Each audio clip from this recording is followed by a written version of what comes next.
Hello children. Previous video का topic था French revolution and the idea of the nation. उसमें हम लोगों ने पढ़ा कि फ्रेंच में नेशनलिज्म कैसे राइज हुआ और फिर पूरे यूरोप में स्प्रेड हुआ।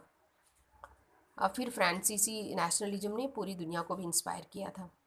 आज का टॉपिक है the making of nationalism in Europe.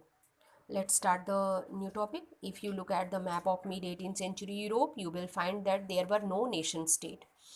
अगर हम मिड 18th सेंचुरी का मैप देखेंगे तो हमें पता चलेगा तब वहाँ कोई भी नेशन स्टेट नहीं था। आज के समय में जिसे जर्मनी, इटली, स्विट्जरलैंड बोलते हैं, तब वो डिवाइडेड इनटू किंगडम, डचीज एंड कैंटोन्स में बटे हुए थे। किंगडम जिसे आप जानते ही हैं, डचीज मीन्स जहाँ ड्यूक्स होते हैं, कैंटोन्स मीन्स अलग अलग पॉलिटिकल एंड एडमिनिस्ट्रेशन रूल के लिए जब लोगों को बांट दिया जाता है। Whose rulers had their autonomous territory. इन रूलर्स की अपनी ऑटोनोमस टेरिटरी थी। Eastern and central Europe were under the autocratic monarchy within the territory of which lived diverse people. तरह तरह के लोगों के साथ ईस्टर्न और सेंट्रल यूरोप के जो राजा थे वो रूल करते थे। They did not see themselves as sharing a collective identity और a common culture। इनकी ना तो कॉलेक्टिव आइडेंटिटी थी ना ही कोई कॉमन कल्चर था। इवन स्पोक डिफरेंट लैंग्वेज, यहाँ तक कि अलग अलग भाषाएं बोलते थे। Belong to different ethnic group, अलग अलग ग्रुप से बिलोंग करते थे। अब हम इसको समझाएंगे एक हसबर्ग एम्पायर को लेकर के। The Habsburg empire that rule over the Austrian Hungary for example was a patchwork of many different region and people. Habsburg empire जो था वो बहुत ऑस्ट्रिया और हंगरी पर रूल करता था और बहुत सारे डिफरेंट रीजन और लोगों को आपस में समेटे हुए, मतलब इस पैच वर्क की तरह था। इट्स इंक्लूडेड, फर्स्ट है अल्पाइन रीजन जिसमें ट्रायल्स, ऑस्ट्रिया एंड सडरलैंड थे, as well as the Bohemia where the aristocracy was predominantly German speaking लोग इसमें शामिल थे। It's also included the Italian speaking provinces of the Lombardy and Venetia. German speaking भी शामिल थे इसमें हसबर्ग में, और इटालियन स्पीकिंग प्रोविंसेस भी, लोम्बार्डी और विनीसिया भी शामिल थे। In Hungary half of the population spoke मग्यार्स and other half spoke a variety of dialects.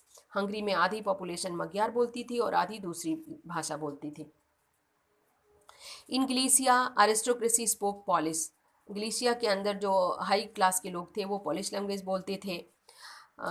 These three dominant group के अलावा there also lived within the boundary of the empire a mass of the subject peasants people। peasants people भी इस boundary के अंदर रहते थे। First है Bohemians and Slovaks to the north में, Slovenes and Carolians and Croats to the south and Romans to the east in the Transylvania. Such differences did not easily promote a sense of political unity। इतने differences होने के बाद हसबर्ग empire में ऐसा कभी सोच भी नहीं सकते कि यहाँ पर पॉलिटिकल यूनिटी हो सकती थी। लेकिन हाँ, एक बात कॉमन थी कि इन लोग के जो राजा थे वो सेम ही थे। अब नेक्स्ट टॉपिक है हम लोगों का aristocracy and the new middle class.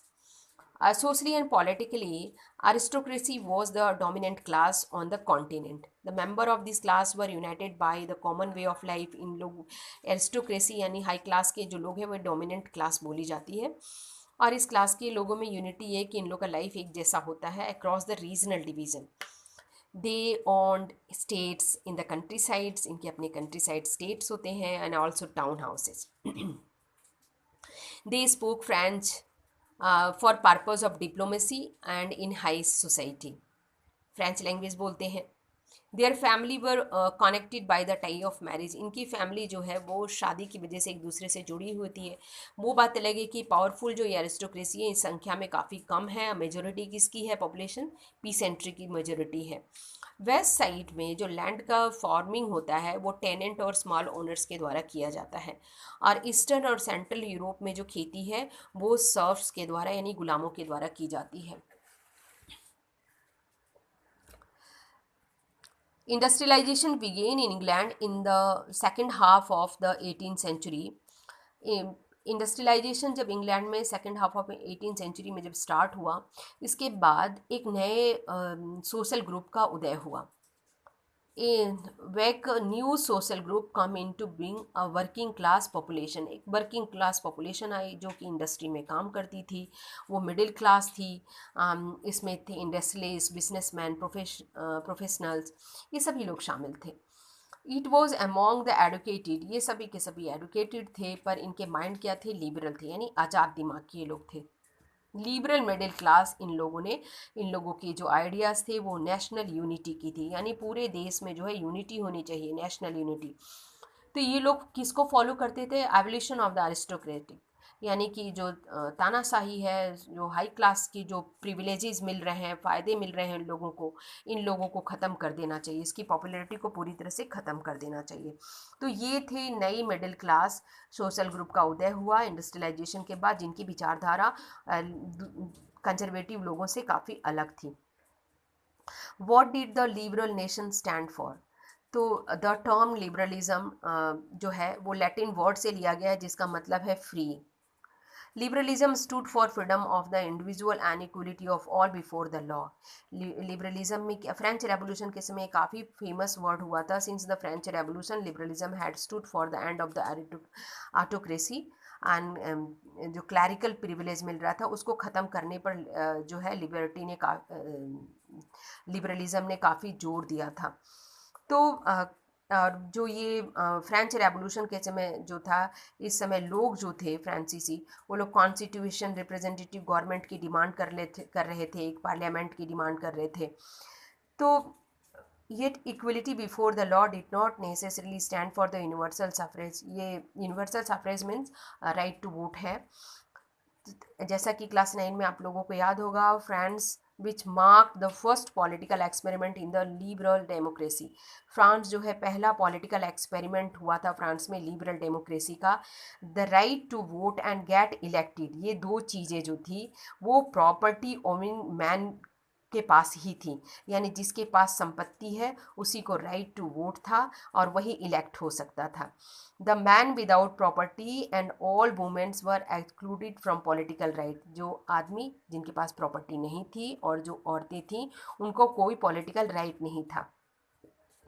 Only for a brief period under the Jacobins, जब मैक्सिमिलियन रॉबेस्पियर आए तो उनके समय में सिर्फ कुछ समय के लिए all adult males enjoy suffrage, सभी जो एडल्ट मेल थे, चाहे जिनके उनके पास प्रॉपर्टी हो या ना हो, सभी लोगों ने राइट टू वोट का इंजॉय किया था, सभी लोगों को वोट देने का अधिकार था। लेकिन वो कुछ समय के लिए हुआ, लेकिन जब वापस नेपोलियन आए तो Napoleonic code went back to limited suffrage. Napoleon के आने के बाद फिर दोबारा जो राइट टू वोट का अधिकार था वो लिमिट कर दिया गया।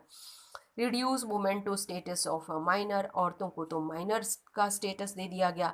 Subject the authority of father and husband, उनके पूरी अथॉरिटी जो है उनके फादर और हस्बैंड के हाथ में हो गई। Throughout the 19th and early 20th century, women and non-properties man organized opposition movement demanding a equal political right. 19 और अर्ली 20th सेंचुरी में ये जो नॉन प्रॉपर्टी मैन यानी जिनके पास प्रॉपर्टी नहीं थी वो और वुमेन्स, इन लोगों ने ऑर्गेनाइज किए, एक मूवमेंट ऑर्गेनाइज किया जिसमें उन लोग की डिमांड थी सभी लोगों को इक्वल पॉलिटिकल राइट मिलना चाहिए। आप लोगों को क्लास 9 में पढ़ा हुआ याद होगा कि दो ही तरह के सिटीजन थे, एक्टिव एंड पैसिव। तो एक्टिव सिटीजन को ही वोट देने का राइट था क्योंकि वो टैक्स पेड करते थे, यानी प्रॉपर्टी थी उनके पास। अब आते हैं, जैसे जैसे ये लिबरलिज्म की बात आगे बढ़ती गई तो लोग जो थे, खासकर वो जो मिडिल क्लास के लोग थे, उन लोगों ने डिमांड करना स्टार्ट कर दिया कि इकोनॉमिक्स भी in the economic sphere liberalism stood for the freedom of market, यानी मार्केट यानी इकोनॉमी के क्षेत्र में भी अब लिबरलिज्म यानी आज़ादी होनी चाहिए। Abolition of state impose restriction, जिन स्टेट्स लोगों ने रिस्ट्रिक्शन लगा दिए हैं movement of the goods and capital, goods और कैपिटल के मूवमेंट पर, उनको एबलाइज कर देना चाहिए, यानी ख़त्म कर देना चाहिए।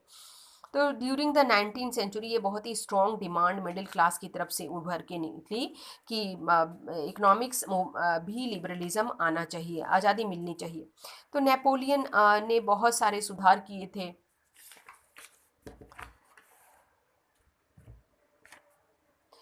तो उन सुधारों के बाद जो है क्या हुआ, countless small principalities of the confederation of 39 states, each of these, हर स्टेट का जो है अपनी ऑन करेंसी थी, ऑन वेट एंड मेजर्स था, सभी अलग अलग 39 स्टेट की अपनी अलग अलग करेंसी, अलग अलग वेट था।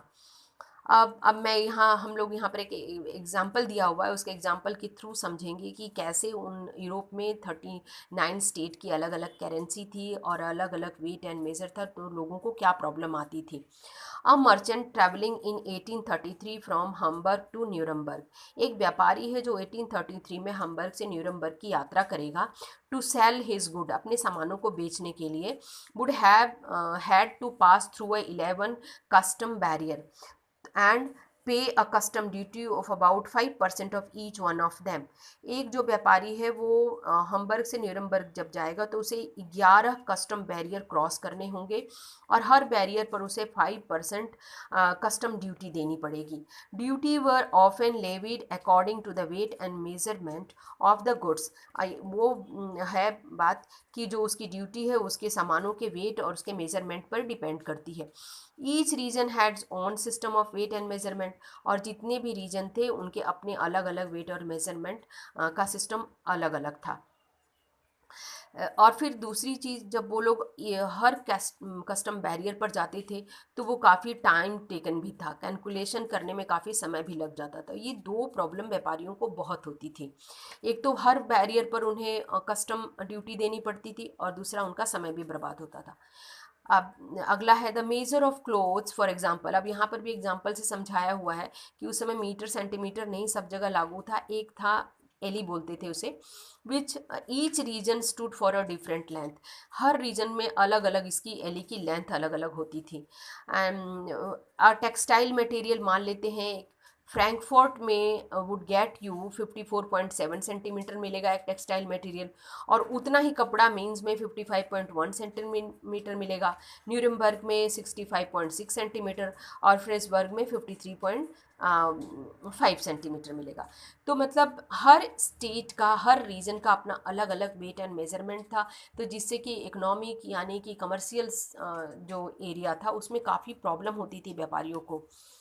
सच कंडीशन, इस तरह के कंडीशन में इकोनॉमिक एक्सचेंज और जो growth of new commercial class, ये सब बहुत ही ऑब्स्टिकल था, बहुत मुश्किल था। तो बहुत सारे लोग आर्ग्यूट करने लग गए creation of a unified economic territory, और डिमांड करने लग गए कि एक इकोनॉमिक टेरिटरी यूनिफाइड यानी सब स्टेट को मिला करके बननी चाहिए। तो इसके बाद इसका स्टार्ट हुआ in 1834, a custom union start हुआ जिसको जोल्वेरियन बोला जाता है, formed at the initiative of Prussia. Prussia के इनिशिएटिव पर एक कस्टम यूनियन स्टार्ट हुआ 1834 में, जिसे जेल्वेरियन बोला जाता है।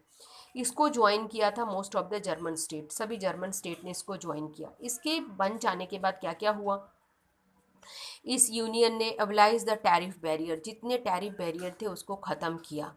Reduce the number of currency over 30 to 2, बता रहा है कि 30 करेंसी थी उसको घटा करके उसने, इस यूनियन ने 2 करेंसी सिर्फ लागू कर दी पूरे यूरोप में।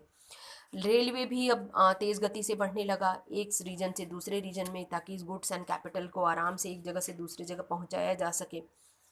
तो इस तरह से इकोनॉमिक इंटरेस्ट ने नेशनल यूनिफिकेशन को बल दिया, और इकोनॉमिक जब नेशनलिज्म राइज हुआ तो नेशनलिस्ट यानी राष्ट्रवाद का जो सेंटीमेंट था वो इस समय लोगों में काफ़ी ग्रो करने लगा। तो यूरोप में नेशनलिज्म, इकोनॉमिक नेशनलिज्म के बाद भी नेशनलिज्म राइज हुआ। आई होप स्टूडेंट कि आप लोगों को ये पूरा समझ में आ गया होगा। मैं कुछ क्वेश्चन दे रही हूँ, उसे आप लोग नोट कर लेंगे। How was the Habsburg Empire patchwork of many different regions and people in Europe? Explain. Second है socially and politically which was the dominant class in the Europe in the mid 18th century. Third है what is meant by liberalism. Fourth है what was the Julverian. Fifth है what, where and when did the industrial revolution begin in Europe. Thank you children.